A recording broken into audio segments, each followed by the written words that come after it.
যা মার্কস ছিল আমার তখনকার দিনে গোয়েঙ্কা হয়ে যেত। তো আমি গোয়েঙ্কায় গেলাম, খুললাম, ফর্ম তুললাম, তুলে আমার এক বন্ধু ছিল তখন, হ্যাঁ, তার সাথে বাস ধরলাম, সিটি কলেজে নামালাম। ওই যে নামালো, মানে আমার পুরো টিমটাই ওখানে পড়তো, বুঝলে। 200 টাকা দিয়ে সেই লোকটাকে পকিয়ে পাকিয়ে ওই সাপটা কিনে নিয়েছি। বন্ধুর বাড়িতে দুপুরবেলা রবিবার শুনলাম ওর পাকা দেখা, সোজা নিয়ে ওর বাড়িতে হাজির হয়েছে। না না, হয়তো সেই সব এখন হতেই পারে, মন্ত্রী ফন্ত্রী হয়ে গেছে। রাজনীতি কথাটা আজকের দিনে মানে পাল্টাতে পাল্টাতে একটা বক্সের মধ্যে তো মানুষকে এনে দিয়েছে। যারা আজকের ছাত্র নেতা, unfortunately they do not know, তারা জানে না কলেজের ইলেকশনটা কেমন। 294টা সিটে তো আমরা জিতবো না, কিন্তু আমাদের লক্ষ্য রাখতে হবে 294টা সিটে যাতে তৃণমূলকে হারানো যায়। এই রাজ্যের শাসক দল চোখের জলটাকেই তারা তাদের সফলতা বলছে। যে 1 কিলো বা 1.5 কিলো পাঁঠার মাংসের দরে নিজেকে বিক্রি করে দিও না। প্রমমতা নহমতা। আপনি পশ্চিমবঙ্গকে দেখে ভোট দিন, আপনি সারা দেশটাকে দেখে ভোট দিন, ভবিষ্যতের কথা ভেবে ভোট দাও। পরমপ্রিয় রামকৃষ্ণদেব বলেছিলেন, যত মত তত পথ। এই যে মা মাটি বলছে, মাকে মাটিতে মিশিয়ে দিয়েছে এই সরকার।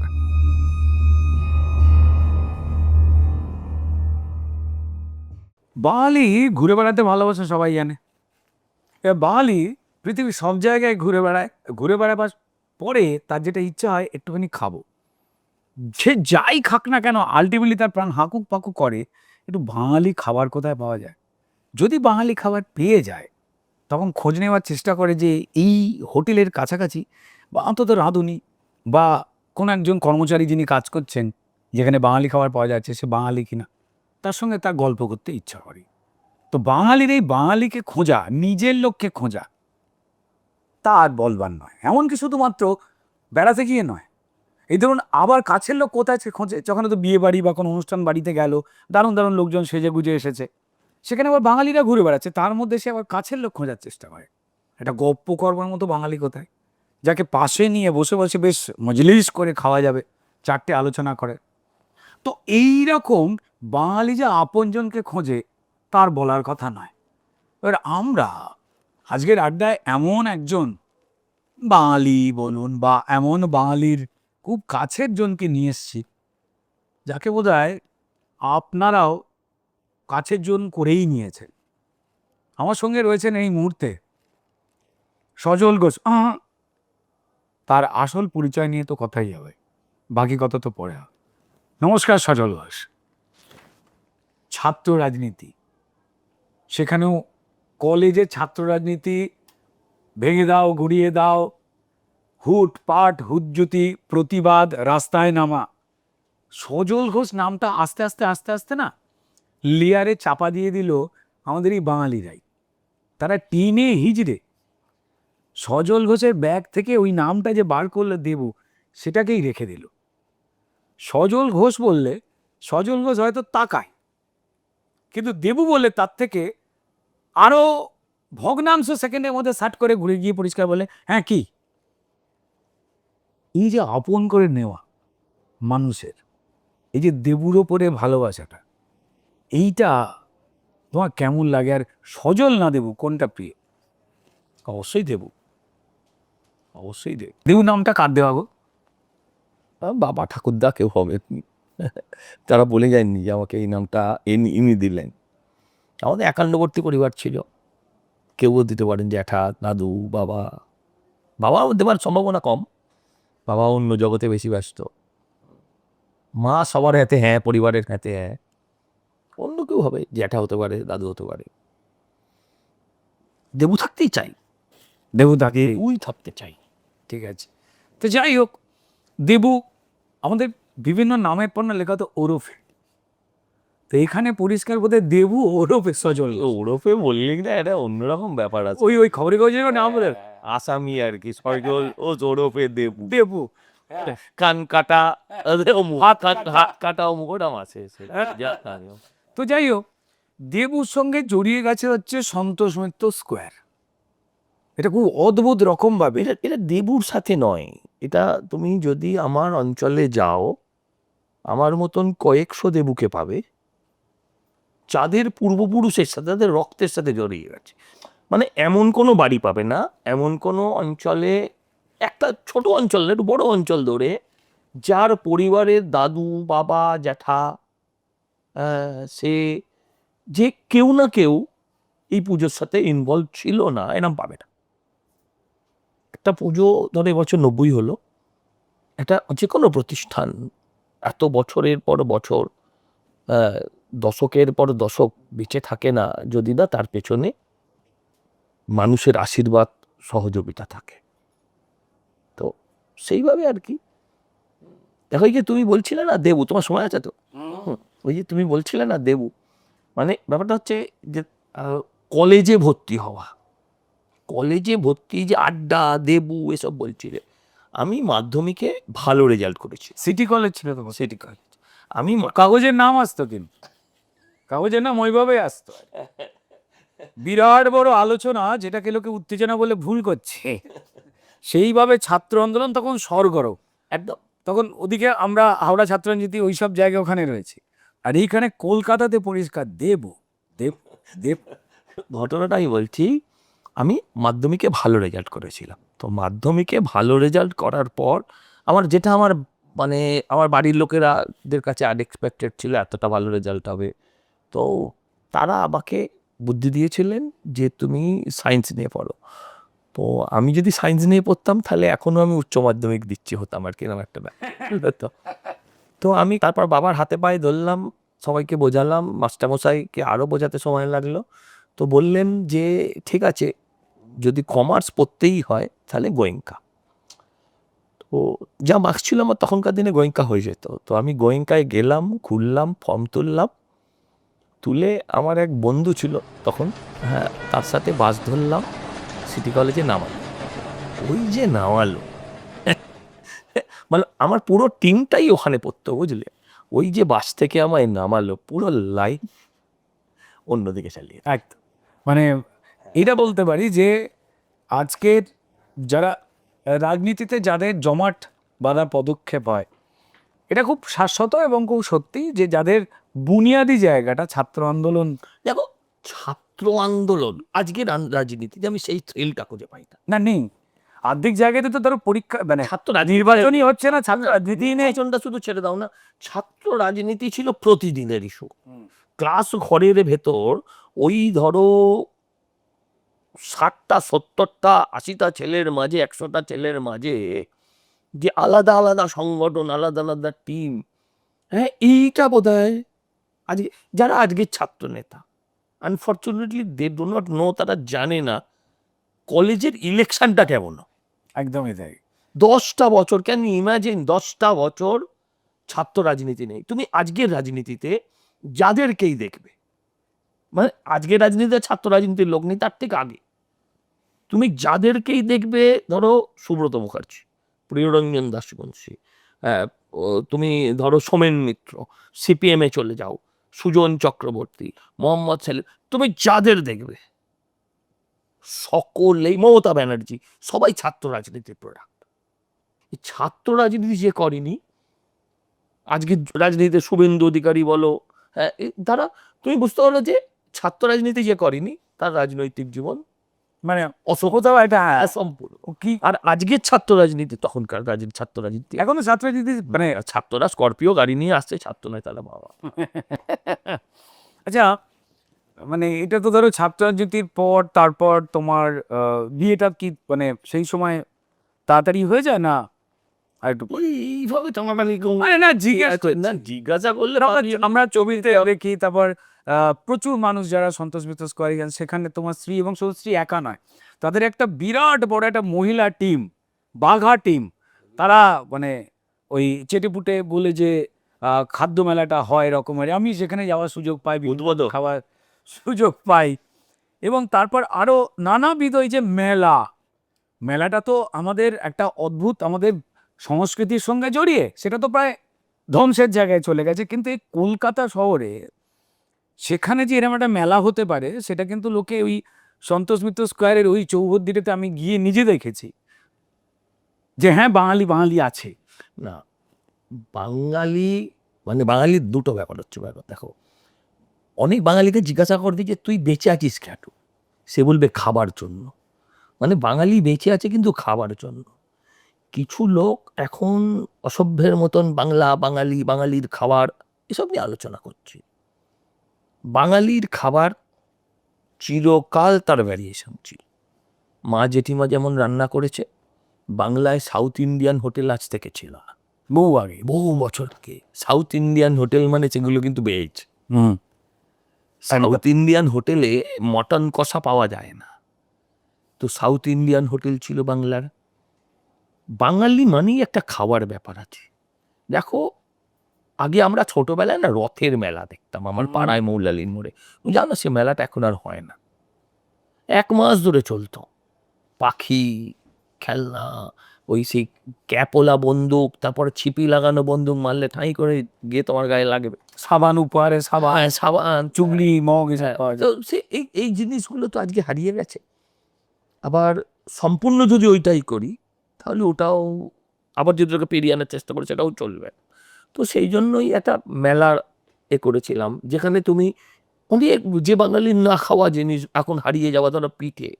এই যে যারা মাছ মাংস করে বেড়াচ্ছে, তারা জানে না যে বাঙালি একটা সময় এই নবান্নে, যখন আমাদের ওই শীতের মুহূর্তে আমরা পিঠে খেতাম বাড়িতে, নতুন চাল। নবান্ন বলতে ওই নবান্ন নয়, আপনার কাছে রাম রাম, হ্যাঁ, তোর মধ্যে যাচ্ছি না। তো এগুলো চলতো, কিন্তু এখন সেগুলো আর পাওয়া যায় না। সেগুলো আমরা ওখানে আনি, যে ঢেঁকিতে চাল কোটা হচ্ছে, কুটে সেটা দিয়ে তোমায় বানিয়ে দেওয়া হচ্ছে। পুরো প্রসেসটাই আজ অজানা। মানুষের কাছে সেটা তুলে ধরার চেষ্টা করি।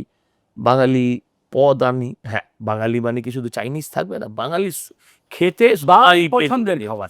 সব বাঙালির পছন্দের খাবার, হ্যাঁ, সমস্ত কিছুই হতে পারে। তোমার আরেকটা জিনিসের জায়গা যেটা তোমার ওখানে রেয়ার, যেটা বলতে বলতে ওটা হলো, সেটা হচ্ছে পাখির একটা মেলা। ঠিক আছে, সেটা ব্রিলিয়ান্ট।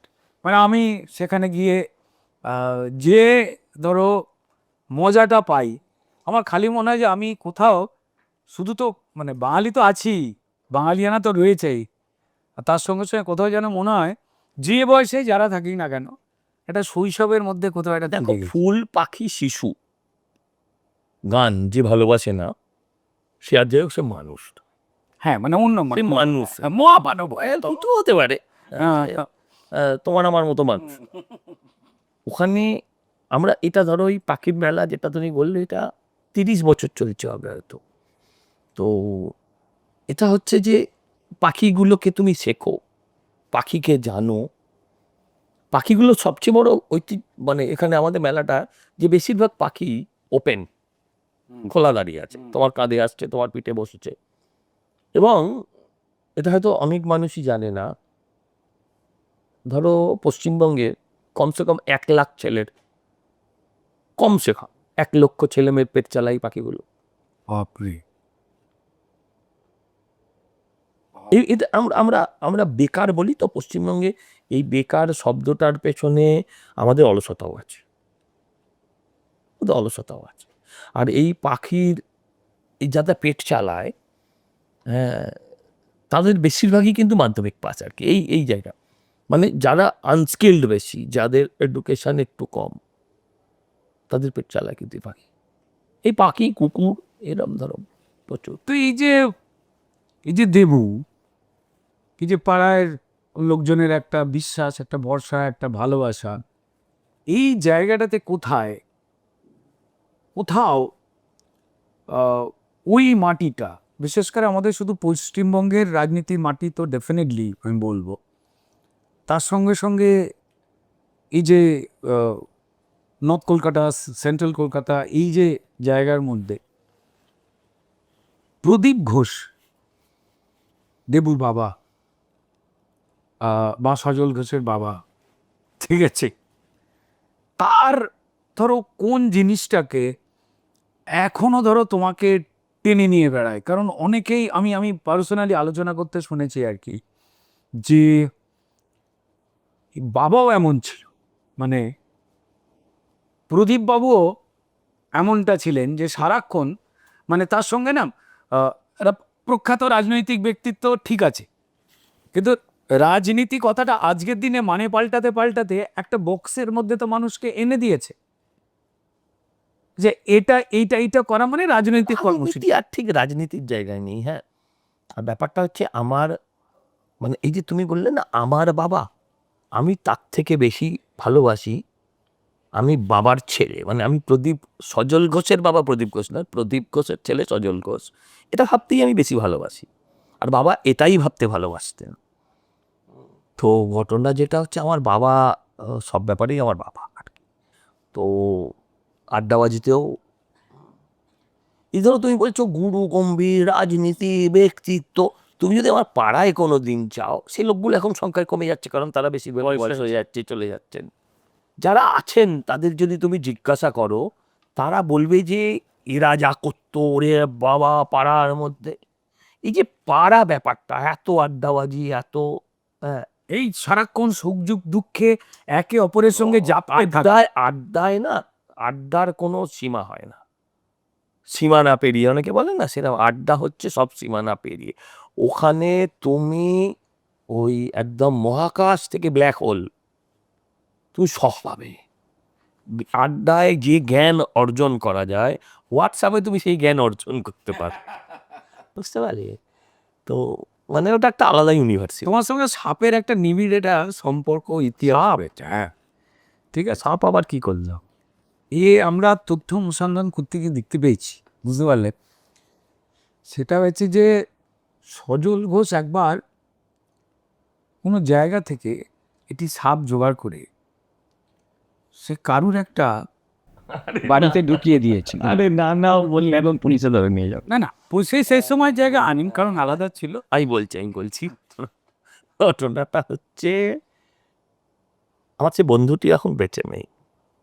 ওই তখন আমাদের পাড়ায়, মানে সব পাড়াতেই তোমরাও দেখেছো, ওই বড় বড় ময়াল সাপ, হ্যাঁ পাইথন যেটা পাইথন বা কি বলে, বিরাট বিরাট ওই সাপ নিয়ে ঘুরে ঘুরে লোকে ভিক্ষে করতো, হ্যাঁ গলায় ঝোলা গলায় ঝুলিয়ে লোকের গলায় দিত। ডুগডুগি নিয়ে ভালুক বলা বাস। হ্যাঁ, ভালুক ভালুকের জ্বর হতো। হ্যাঁ, তারপরে কি হয়েছে, ওই সাপ নিয়ে ওরম ঘুরছিল, তো হঠাৎ তখন যা আর কি, তো 200 টাকা দিয়ে সেই লোকটাকে পকিয়ে পাকিয়ে ওই সাপটা কিনে নিয়েছি আমার এক বন্ধু। 200 টাকা? 200 টাকা, 200 এটা অনেক 200 টাকা মানে হিউজ, অনেক টাকা সেই সময়। 200 টাকা মানে তখন অনেক। তো 200 টাকায় সাপটা নিয়ে গেছে। সাপটা নিয়ে নেওয়ার পরে এক বন্ধুর বাড়িতে দুপুরবেলা রবিবার শুনলাম ওর পাকা দেখা হচ্ছে, সোজা নিয়ে ওর বাড়িতে হাজির হয়েছে, সাপে গলায় দে ময়াল সাপ। হ্যাঁ, তো সে তো মানে হুলুস তুলুস দৌড়ি, বাড়ির মধ্যে একটা অশান্তি, সম্পর্ক ভেঙে যায় অবস্থা। ওখান থেকে বেরিয়েছি, এবার ওই সাপটা কি হবে, সাপটাকে কি করব? তো 200 টাকা ইনভেস্ট করে একটা সাপ থাকে না, সেই সাপের জ্বালায় বাড়ির লোক পালিয়ে যাচ্ছে, সব পাকা দেখা ভেঙে যাচ্ছে। হ্যাঁ, পাকা কাঁচা হয়ে গেছে। তো সেটাকে কি করব, সেটাকে আবার যে বন্ধু কিনেছিল পয়সা যে দিয়েছিল, বলছি তুই পয়সা দিয়েছিস, সেটা তোর সম্পত্তি। তো দিয়ে কোনো রকমে তার হাতে গছিয়ে দিয়েছি। খানিকক্ষণ বাদেই তার বাড়ি থেকে ফোন যে আমার ছেলে পাগল হয়ে গেছে, মা বলছে আমি বাড়ি ছেড়ে চলে যাচ্ছি। এলাম না, দাঁড়ান, যাবেন না। পাইথন নিয়ে। হ্যাঁ, তো আমার আসল ভয় হচ্ছে যে আমার নামটা বলেছে কিনা। তো যাই হোক, কোনো রকমে সেই বন্ধুর বাড়িতে গেলাম, বস্তা ভরে রেখে দিয়েছিল। সেই বন্ধুর বাড়ি থেকে আবার 200 টাকা, এবার আমার গেল আর কি। হ্যাঁ, বললো তোর বুদ্ধিতে। 200 টাকা দিয়ে আবার গেলাম হচ্ছে সাপটা নিয়ে সেই লোকটার কাছে। না, টাকা কোথায় পাবো, সে 200 টাকা নিয়ে চম্পা। কোথায় চলে গেছে। গিয়ে ওই সাপটাকে একটা ধাপার ওখানে একটা জায়গায় রেখে দিলাম, দিয়ে তার মধ্যে যেটা করেছিলাম, বন দপ্তরের ফোন নাম্বারটা জোগাড় করে নিয়েছিলাম, দিয়ে একটা এসটিডি বুথ থেকে বলে দিলাম বন দপ্তরকে এরম সাপ পাওয়ার। তারা এবার নিয়ে চলে গেছে। তারা নিয়ে চলে গেল, পরের দিন টিভিতে দেখালো। এখন এইসব বলার পর আবার আমায় ধরবে কিনা জানি না হয়তো সেই সাপ এখন হতেই পারে মন্ত্রী হয়ে গেছে। ঠিক আছে, দেখো, কারণ আমাদের এখানে কিছুই না ফেলা যায় না। না একদম। কিছু লোক আছে, কিছু দল আছে, সেগুলো তুলে নিয়ে চলে যায়। ঠিক আছে, চোখ, পাথর, বালি, কয়লা, কিডনি ফিডনি সব যখন নিয়ে যাচ্ছে তখন ওটাকেও নিয়ে গেছে, সেটাও কোনো বড় কিছু হয়ে গেছে কিনা, নেতা মন্ত্রী হয়ে গেছে কিনা পশ্চিমবঙ্গে বলা যাবে না।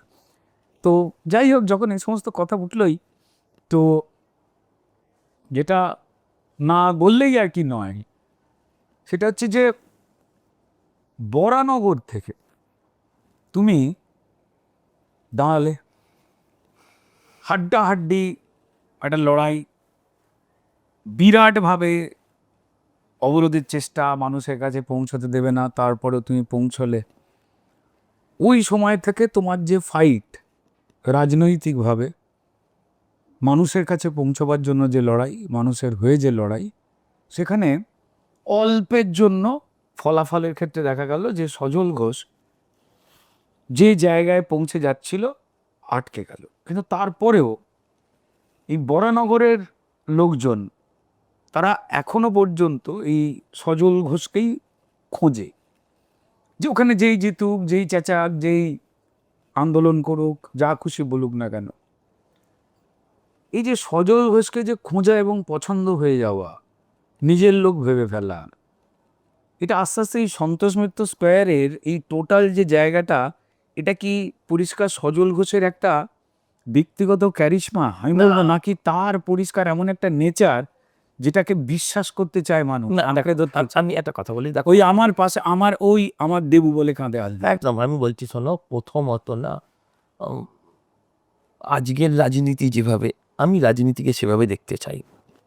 এবং সত্যি বলছি আমি তোমায়, বরানগরে 3 বছরে ভারতীয় জনতা পার্টির ভোট বেড়েছিল 11,000, ওদের ভোট কমেছে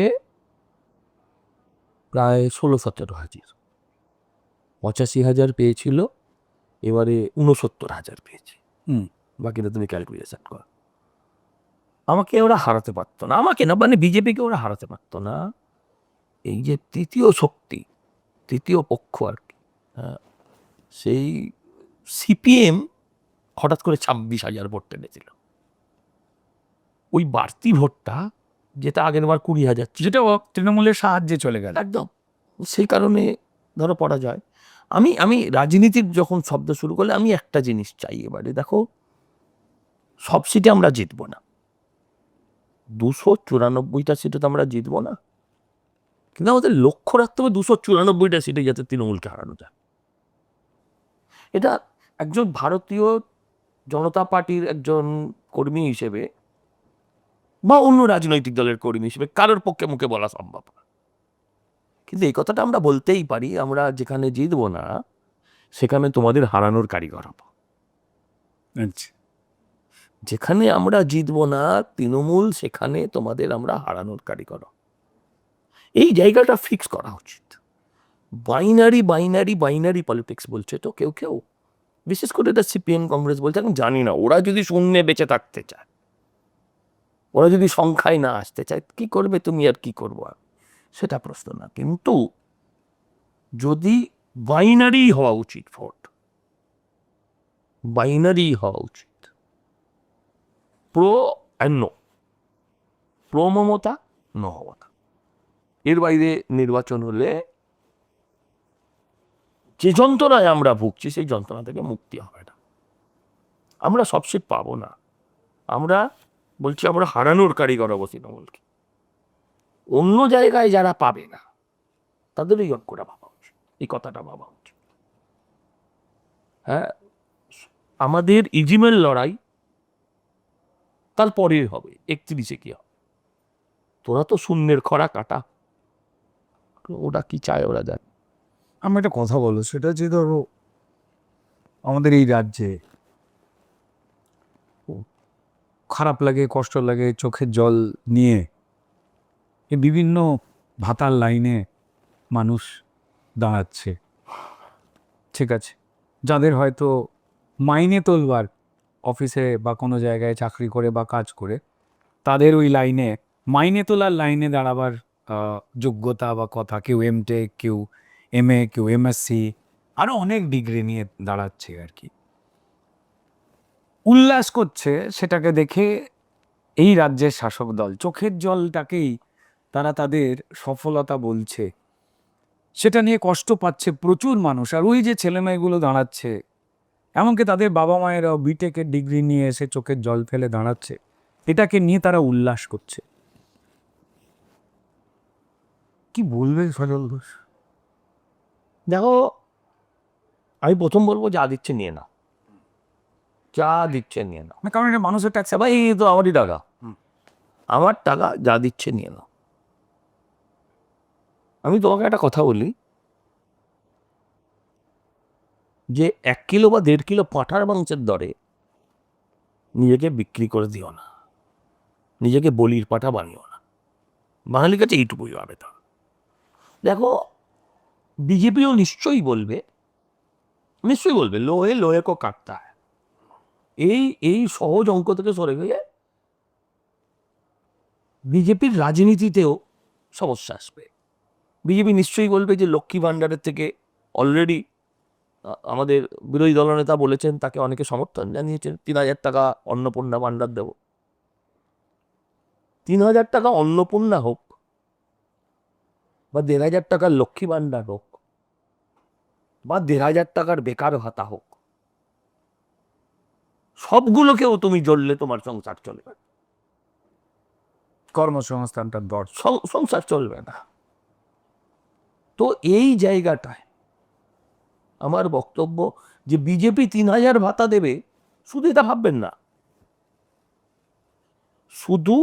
ভাববেন না, বিজেপি 3,000 ভাতা দেবে, তার জন্য ভোট দেবেন না। আমার বক্তব্য হচ্ছে লক্ষ্মী ভাণ্ডার, যুবশ্রী ভাতার জন্য আপনি ভোট দেবেন না। যুবশ্রী না, কি নাম, যুবসাথী, একই থেকে ওই একই বিড়াল দেখানো হচ্ছে। হ্যাঁ, প্যাকেটটা পাল্টানো, ওর স্টিকারটা পাল্টেছে। আমার বক্তব্য হচ্ছে যে আপনি এটা দুটোর কোনোটা দেখেই ভোট দেবেন না। আপনি পশ্চিমবঙ্গকে দেখে ভোট দিন, আপনি সারা দেশটাকে দেখে ভোট দিন।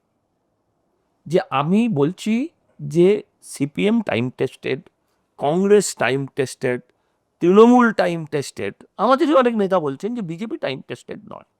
আমি বলছি বিজেপিও টাইম টেস্টেড। দেখা উড়িষ্যা, দেখো বিহার, দেখো ঝাড়খণ্ড আমাদের নেই, তাতেও ওরাও কিন্তু, আসলে সব হয়ে গেলে না মুশকিল, কোনটা কি বেরিয়ে পড়ে। মুশকিল হচ্ছে ওটাও কিন্তু, ওরা কিন্তু কেন্দ্রের যে প্রকল্পগুলো সেগুলো কিন্তু আটকাচ্ছে না, না, একদমই মানুষের জন্য, মানুষের জন্য ওরা ছেড়ে দিচ্ছে, এখানে আটকাচ্ছে। হ্যাঁ, এখানে আটকে দিচ্ছে। যে আয়ুষ্মান ভারত আসছে, তাই তো, হ্যাঁ, বিশ্বকর্মা। আমার বক্তব্য হচ্ছে তুমি এইগুলোর দিকে তাকিয়ে দেখো। তা তুমি, আচ্ছা সত্যি কথা বলো, আমরা বিহারের লোকেদের কি বলতাম? পিছিয়ে থাকা। না, আমরা কি বলে ডাকতাম? ওরা আমার বন্ধু হলেও ব্যঙ্গ করতাম, বেটা বিহারি, হাঁটুতে বুদ্ধি, বলতাম না? আমরা উড়িষ্যার লোকেদের কি বলতাম? বেটা উড়িয়া, উড়ে।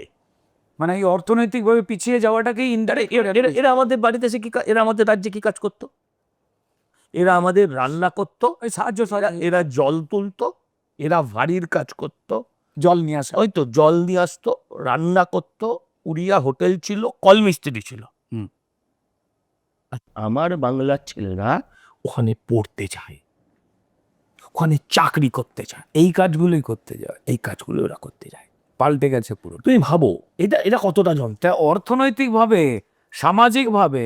না, আমি যেটা বলতে চাই যে বিজেপিও টাইম টেস্টেড, বিজেপিও টাইম টেস্টেড। তুমি সারা রাজ্য দেখে ভোট দাও, তুমি বিজেপির 3,000 টাকার অন্নপূর্ণা ভাণ্ডার কিংবা মমতার যুবক সাথী বা লক্ষ্মী ভাণ্ডার দেখে ভোট দিও না, ভবিষ্যতের কথা ভেবে ভোট দাও। আর এই ভোট এলেই আবার মাকুড়া এসে বলবে, কি বলতো, বলবে বাজারে এই চালের দাম কত, আলুর দাম কত, পেঁয়াজের দাম কত। এবারটা ওইটা থেকে ওদেরকে বলুন বাদ দিতে। এবারে হচ্ছে মায়ের সম্মানের দাম কত, বোনের ইজ্জতের দাম কত, আমার বেকার ছেলেটার বাড়ির তার চাকরির দাম কত, আমার পরিবারের আমার প্রিয়জনেদের দাম কত, 10 লাখ, এর দিকে তাকিয়ে যেন ভোটা। আমার এটাই আবেদন মানুষের কাছে। পশ্চিমবঙ্গে এক এক শিল্প কলকারখানাগুলো গেছে, সবাই জানে। শিল্প যাই, কলকারখানা গেছে, এত বড় শিল্পী, হ্যাঁ, কি বলে কলকারখানা গেছে, কলকারখানা চাপ, শিল্পকে বিসর্জন দিয়ে বিসর্জনকে শিল্প বানিয়ে দিয়েছে, বলছে সেইখানে শিল্প চলে গেছে। যাক, বললো হয় না, আমি বলছি যে যে উৎকর্ষতায় বোম শিল্প, লুট শিল্প, চিতালবাজি শিল্প, শিল্প গেছে বলছো কাটো, ঠিক আছে, শিল্প পাল্টেছে, পাল্টেছে, সেটাই বলছি যে যেইভাবে পাল্টে গেছে এটা অন্যান্য শিল্পে চলে গেছে। আমি বলছি যে 6,688টা পরিষ্কার কারখানা তুমি ভুল করছো বস। হ্যাঁ, মমতাদি বলতেন 50,000 কলকারখানা বন্ধ হয়ে গেছে সিপিএম এর যাওয়া নয়, তো সেই 50,000-এর কতগুলোকে রিভাইভ করলি? নেই সে তো কিছু করে সেটা তো একটাও করলি না, সব করলো ওগুলোকে, প্লাস 6,688টা চলে গেছে। সিপিএম 50,000 কলকারখানা নাকি বন্ধ 1,000 লিস্টেড কোম্পানি সেগুলো গেছে। গেছে। লাস্ট হাসতে হাসতে বাঙালির গর্বের ব্রিটানিয়া বিস্কুট বিস্কুট সেও চলে গেল। খায়, নাতি খায়, আর খাবে না। অন্য রাজ্যের ব্রিটানিয়া খাবি, আর এখানে বসে বাংলা বাঙালি করবি। উড়িষ্যার ব্রিটানিয়া খাবি আর বাংলা বাঙালি করবি। আরে রাজনীতির ইস্যু কি? রাজনীতির ইস্যু হচ্ছে নরেন্দ্র মোদী কেন স্বামী রামকৃষ্ণ বলেছে। আর যারা এগুলো বলে তাদেরকে এতটুকু খেয়াল নেই, 15 দিন আগে মমতা ব্যানার্জি শ্রীকৃষ্ণ পরমহংস বলেছে। নজরুল ইসলামকে দিয়ে মহাভারত রচনা করিয়েছে, নজরুল ইসলামকে দিয়ে সারে জাহাজে আর চালাইয়েছে। এগুলো বলে কি করে? রবীন্দ্রনাথ বাঙালি বাঙালি বাঙালি শোনো, বলছে আজকের এই মুহূর্তে সবচেয়ে বড় টপিক হচ্ছে বাঙালি মাছ খাবে না। আরে বাঙালি এমনিও মাছ খাবে না। ইলিশ মাছের কিলো 2,000 টাকা যায়, তোর ভাতার পয়সা ইলিশ মাছ হবে? বাঙালি এমনিও মাংস খাবে না, মাছ খাবে না, কিচ্ছু খাবে না। আমি বলছি তো বলছি শোনো না, বলছে বিহারে সরকার বলে দিয়েছে মাছ। এত মিথ্যাবাদী, এত মিথ্যাবাদী। হ্যাঁ, যেদের মিথ্যাশ্রী প্রকল্পদের জন্য চালু করা উচিত। আচ্ছা, আমি বলছি তোমাকে আজকের দিনে দাঁড়িয়ে এখানে বসে বলছি, আমি একজন কাউন্সিলর, তো কলকাতা কর্পোরেশন 22শে জানুয়ারি 2025, আর তুমি দেখে নাও, ও সার্কুলার পেয়ে যাবে, হ্যাঁ জানি, যে ওখানে তারা হাউসে সিদ্ধান্ত নিয়েছে যে ওপেন বাজারে মাছ মাংস বিক্রি হবে না। এটাই তো বিহারের কথা বলেছে। আর তুমি আমার বলো দেখি, ওই যে রক্ত কাচাট কাচাট করে অনেকে কাটছে, যেতে পারে না। একটা বাচ্চা দেখলে তার কিরকম লাগবে? মুরগিটাকে গলাটা ধরে কাজ করে কেটে দিল, একটা বাচ্চা দেখলে তার কি মানসিকতা হবে? ভাই, আমার ধর্ম রক্তের মধ্যে দিয়ে হয় না, রক্তপাতের মধ্যে দিয়ে হয় না। আমি তো এটা থেকে অভ্যস্ত না। আমি যদি এটা মানে যে কোনো প্রাণীকে এভাবে কাটা দেখে তো আমি অভ্যস্ত না।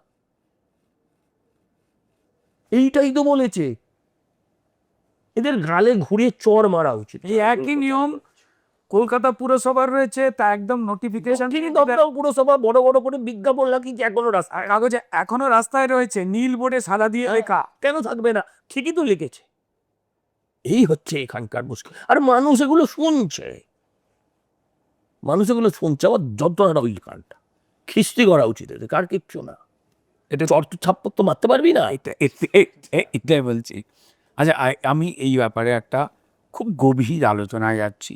কেন আর ভবি? আমি বলছি গভীর, খুব ভালো।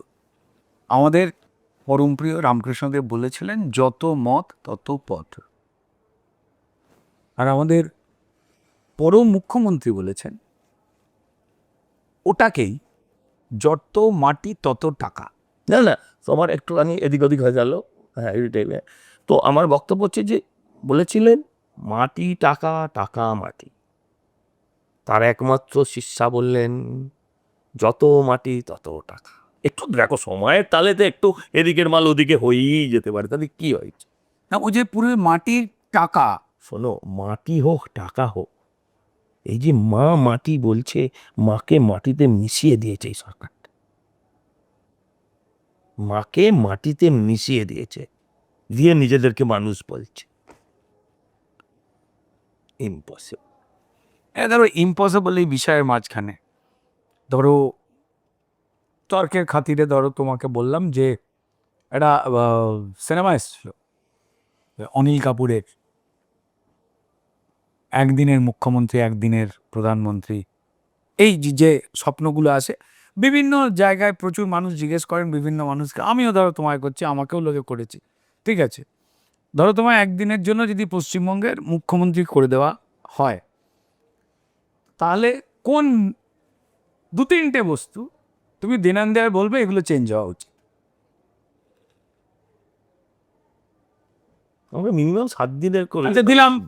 সুবিধা, মানে আমি তো অনিল কাপুরও নয়, আবার এইসব বললো না, আবার কাপুর ফাপুর বললেই আবার বলবে অবাঙালি অবাঙালি সেন্টিমেন্ট। হ্যাঁ, এর মধ্যে না, তুমি কোনটায় হাত দেবে তুমি আমায় বলো তো? সবই পচে গলে গন্ধ বেরোচ্ছে। আমি ওই গলায় টাইপরাইটার ঝোলানো একটা টাইপিস্টকে আর বলবো ফ্যাক্স মেশিন অন কিজিয়ে, এই সব পুরো সিনেমায় হয়। তুমি কোনটায় হাত দেবে? আমি প্রথম হচ্ছে একজনকে জেলে পড়ব, দুজনকে জেলে পড়ব। আচ্ছা, অপূর্ব। বেশি ভাই বোকে আগে ফার্স্ট হচ্ছে জেলে পড়বো, যদি এগুলো হয় আর কি। হ্যাঁ, তো শালা এতে এইসব বললে তো আবার আমার চাকরি চলে যাবে না। না না না, ও চাকরি কে নেবে? না না, বলছে দল যদি বলে তুই মুখ্যমন্ত্রী হতে চাই। না না, ওদের এমনি সবার চাকরি খুব পেশানে। ও ঘটনা হচ্ছে যে আমার যেটা প্রথম হচ্ছে এদেরকে মানে আমি জেলে পড়ব। যে অর্থনৈতিক সামনে করেছে, এদের আর কোনো জায়গা নেই। আর বাকি দেখো, আমি তোমাকে বলছি, দেখো তুমি মজার ছলে বললে, কিন্তু তুমি সিরিয়াসলি যদি ভাবো, যে সরকার আসবে তাকে সংস্কারের পথে ভয়ঙ্করভাবে আঁকতে হবে। একটা সেক্টর ধরো, বামেরা অনেক বেকারত্ব রেখে গেছে। আচ্ছা, বামেদের কিন্তু ভদ্রলোকের এক কথার মতো, আমায় যেমন প্রত্যেক, আমি বলেই খেলি আর কি, খুব সৎ স্বীকারোক্তি তোমার সামনে বা দর্শকের বন্ধুদের সামনে বলতে তো অসুবিধা নেই। আমাকে প্রত্যেকেই যখন জিজ্ঞেস করে যে বিয়ে করছিস কবে, আমি পরিষ্কার বলি যে সামনে বছর। এক কথা আমারই দিনই প্রত্যেকবার আমাকে বলে 10 বছর ধরে এই কথা জানি গেছে, আমি বলি ধরে নিই ভদ্রলোকের এক কথা। তো ঠিক তেমনই তুমি নেক্সট ফাগুনেও বলতে পারো, একই রকম। খারাপ ঠিক না। তো নেক্সট অর্গানের ঠিক তেমনই আমাদের এই প্রত্যেকবার ভোট এলে তৃণমূল দল, বিশেষ করে মমতা বন্দ্যোপাধ্যায়, তিনি বারবার বলেন 294টাতে আমি প্রার্থী। তো সেটা কি এবার কি মনে হচ্ছে এবারের যে হাওয়া? আর বলতে পারবেন না, কেউ বিশ্বাস করবে না। প্রথমত ওরা সততার প্রতীকটা আর কিন্তু কেউ লেখে না, না, খুব লজ্জা পেয়েছে এটা। ওটা কিন্তু আর কেউ লেখে না। দেখবে এগুলো তো কাউকে লেখাটা শেখাতে হয় না, এগুলো তো আমাদের ভেতর থেকে আসে না। লিখতে পারছি না। সততার প্রতীক মমতা, এগুলো কিন্তু ওরাও আর লিখতে পারছে না। আরে ওরা বলতো যতই করো চেঁচামেচি, নবান্নে আবার হাওয়াই চটি, এগুলো আবার বলছে না, হাওয়াই চটি শব্দটা আবার বলছে না। ওরা কিন্তু এটা বুঝতে পেরেছে যে মানুষের কাছে মুখোশটা খুলে গেছে, শুধু মানুষের কাছে না। তুমি কি করে বলবে বলো তো দেখি? আমরা বলতাম সোমেন মিত্র জিন্দাবাদ, আমি কোনোদিন ভাবিনি আমার সোমেন মিত্র চোর, আমি কোনোদিন ভাবিনি আমার সোমেন মিত্র দুর্নীতিগ্রস্ত। আজকে আমি যাকে বলছি সোমেন মিত্র, আজকে বলছে মমতা ব্যানার্জি জিন্দাবাদ, আমি বেটা আমার না তো চাকরিটা চলে যাবে তাই বলছি। কিন্তু জানে এ কাকে জিন্দাবাদ বলছে? একটা চোরকে, একটা খুনি, রেপকে সমর্থন করা মহিলাকে, 26,000 চাকরি চুরি যাওয়া একজন একে, কারিগরকে, প্রধান কারিগর। হ্যাঁ, তো এইটা যখন ভাবছি আর মুখে যে জিন্দাবাদটা বলছি, ওই জিন্দাবাদে হাতটা ওঠে না। দেখ, অনেকক্ষণ ধরে আড্ডা চলছে, এবার একটা শেষ করে একটা জটিল জিনিস বলে আর কি পরিষ্কার শেষ করবো। আমি জানি যে যেমন এই পাড়ার যে আড্ডা, বৈঠকি যে আড্ডা, রকের যে আড্ডা, ঘরের যে আমাদের আড্ডা, চা বিস্কুট ব্রিটানিয়া, যাই হোক, যা উড়িষ্যায় চলে গেছে খেতে খেতে। আরে আমরা ছোটবেলায় লেরো বিস্কুট খেতাম, সেও নেই আর। ওগুলোকে আবার কেউ কেউ ভালোবেসে বলতো বিস্কুট, কুত্তা বিস্কুট, কারাত করে আওয়াজ হতো আর কি, দামে সস্তায় ছিল। আমরা নিজেরাও চা দিয়ে খেতাম, আর আমাদের চায়ের দোকানের পাশে লালুগুলো লাইন হাঁটতো, সবাই মিলে খেতাম, তাতে মানে আনন্দই হতো বেশি বেসিক্যালি। বলছি, এই এমন কি কোনো দিন বাঙালি দেখতে পাবে যে তুমি এই চোস পাঞ্জাবি পরেছো, মানে যেরকম খুব সাধারণ নেতারা পরেন, বা পায়জামা? না না, আমি যেদিন ওটা পরবো সেদিন আমি সাধারণ মানুষের থেকে আলাদা হয়ে যাব। আমি পাঞ্জাবি পরতে ভালোবাসতাম, হাইনেক পাঞ্জাবি পলিটিশিয়ানরা যেগুলো পরে, কিন্তু আমি একবার পড়তাম। তো একবার তখন কলেজের পড়ি, ছাত্র রাজনীতির কোনো মিছিলে, কোনো ছাত্র মিছিলে হাঁটছিলাম, আমি দেখলাম যারা পাঞ্জাবি পরে আছে তারা সব অচেনা মুখ, সামনে হাঁটছে। আর আমার পেছনে আমার সঙ্গে যারা আমার সহকর্মীরা, যাদের আমার পরিচিত মুখ, তারা পেছনে হাঁটছে মিছিলে, এবং তারা তেড়ে খিস্তি করছে ওই সামনের পাঞ্জাবি পরা লোকগুলোকে। এই যে দিন থেকে আমি ডিসাইড করলাম নো মোর পাঞ্জাবি। আমি 2 দিন পাঞ্জাবি পরি। একটা হচ্ছে দোলের দিন একবেলা, আর অষ্টমীর দিন একবেলা। 2 দিন তুমি আমায় পাঞ্জাবিতে পারো। আড্ডা হলো চেনা সজল ঘোষ আর অচেনা দেবু ঘোষ, দুটো যে এক লোক সেটা বুঝতে পারা গেল। এবং ভরসা কেন মানুষ তার উপর বাড়ায়, কেন তাকে আঁকড়ে ধরে, কেন তাকে আপন করে, কেন সে আলাদা হয়ে আরও বেশি সাধারণের জন্য আরও সাধারণ, এই পুরো আড্ডাটা উঠে এলো। আরও আড্ডা মারতে ইচ্ছা করছিল, কিন্তু সময় যে বড়ই বালা। এডিটার বারণ করেছে, ডিরেক্টর বসই করে দিয়েছে। হ্যাঁ, তাহলে দিয়ে ওই চেনা লোকটার পাশে আর একটা যে অচেনা লোক ছিল তাকে আমরা দেখতে পেলাম এই আড্ডা। অন্তত কিছুটা ইচ্ছা অনেক ছিল, তবু যাই হোক, ইচ্ছার বাড়াবাড়ি তো চলতেই থাকবে। আবার অন্য কোনো সময় অন্য কোনো আড্ডায় আমাদের দেবুদা মানে সজল ঘোষের সঙ্গে আড্ডা হবে। তো আজকের আড্ডা নিশ্চয়ই আপনাদের ভালো লেগেছে। কথা সজলদা, তোমার এই কথাগুলো সারাক্ষণ তো ধরো নানান আমাদের যে আড্ডা। দেখো, মন খুলে বলেছি। হ্যাঁ, এটা ভালো লাগবে, ট্রোল হবে, কি হবে এটা ভাবিনি, আর সততার সঙ্গে বলেছি।